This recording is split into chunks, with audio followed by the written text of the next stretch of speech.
Hi friends, അസ്സലാമു അലൈക്കും, welcome back.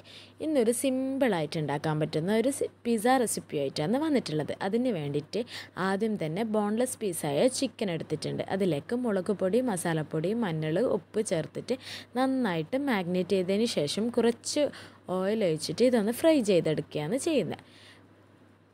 Just ഒന്ന് ചിക്കൻ കുക്കായ സമയത്ത് നമ്മളതിലേക്ക് ഇഞ്ചി, വെളുത്തുള്ളി, പച്ചമുളക് ചെറുതായി കട്ട് ചെയ്തത് ഇട്ട് കൊടുത്തിട്ട് നന്നായിട്ടൊന്ന് മിക്സ് ചെയ്ത് കൊടുക്കുന്നുണ്ട്.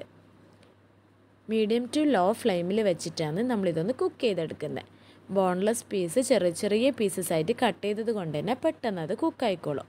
അതിനുശേഷം നന്നായിട്ട് കുക്കായതിന് ശേഷം നമ്മളതിലേക്ക് ഒരു വലിയ ഉള്ളി ചെറുതായിട്ട് ചോപ്പ് ചെയ്തത് ഇട്ട് കൊടുത്തിട്ട് നന്നായിട്ടൊന്ന് മിക്സ് ചെയ്ത് കൊടുക്കുന്നുണ്ട്. ഈ സമയത്ത് തന്നെ നമ്മൾ കുറച്ച് ഉപ്പും ചേർത്ത് കൊടുക്കുന്നുണ്ട്.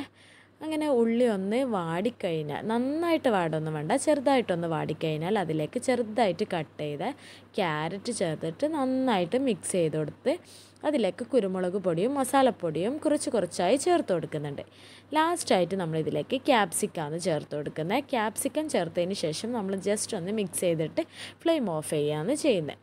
ഈ സമയത്ത് നമ്മളെ മസാല ഇവിടെ റെഡി ആയിട്ടുണ്ട്. നല്ല ടേസ്റ്റി ആയിട്ടുള്ള ഒരു മസാലയാണ്. ഉള്ളിയൊന്ന് ജസ്റ്റ് ഒന്ന് കുക്കാവുന്നേ ഉള്ളൂ, അതുകൊണ്ട് തന്നെ കടിക്കാനുണ്ടാവും. അതിനുശേഷം നമ്മൾ ബാറ്ററാണ് തയ്യാറാക്കുന്നത്. ഞാനിപ്പം ചേർത്തിട്ടുള്ളത് 5 മുട്ടയാണ്. 5 മുട്ടയ്ക്ക് 5 ബ്രെഡ്. ഇപ്പം നമ്മൾ ചെറിയ പാനിലാണ് തയ്യാറാക്കുന്നതെങ്കിൽ 4 മുട്ടയ്ക്ക് 4 ബ്രെഡ്, അങ്ങനെയാണ് കണക്ക്. അപ്പോൾ നമ്മൾ അതിലേക്ക് കുറച്ച് കുരുമുളക് പൊടിയും ഉപ്പും ചേർത്തിട്ടുണ്ട്. ഞാൻ 5 മുട്ടയും 5 ബ്രെഡുമാണ് എടുത്തിട്ടുള്ളത്.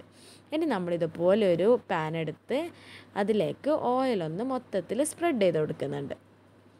അതിനുശേഷം ലോ ഫ്ലെയിമിൽ വെച്ചിട്ട് നമ്മൾ മിക്സ് ചെയ്ത ബാറ്റർ, മിക്സിയിൽ ബീറ്റ് ചെയ്തിട്ടുള്ള ബാറ്റർ അതിലേക്ക് ഒഴിച്ചു കൊടുക്കുകയാണ് ചെയ്യുന്നത്. ബാറ്റർ ഒഴിച്ചു കൊടുത്തതിന് ശേഷം ജസ്റ്റ് ഒന്ന് 2 മിനിറ്റ് നമ്മളിതൊന്ന് പൊത്തി വെക്കണം. അതിനുശേഷം മൂടി ഓപ്പൺ ചെയ്തതിന് ശേഷം നമ്മൾ ഫ്ലെയിം ഓഫ് ചെയ്തിട്ട് നമ്മൾ ചെയ്ത മസാല അതിലേക്ക് മൊത്തത്തിലൊന്ന് ഇട്ട് കൊടുത്തിട്ട് വീണ്ടും മൂടി ഒന്ന് ക്ലോസ് ചെയ്തിട്ട് ലോ ഫ്ലെയിമിലാണ് വെച്ച് കൊടുക്കുന്നത്. അതിനുശേഷം അതിൻ്റെ മുകളിലേക്ക് നമ്മൾ മയോണൈസാണ് ചേർത്ത് കൊടുക്കുന്നത്. അപ്പോൾ നമ്മൾ അടിപൊളിയായിട്ടുള്ള പിസ്സ ഇവിടെ റെഡി ആയിട്ടുണ്ട്.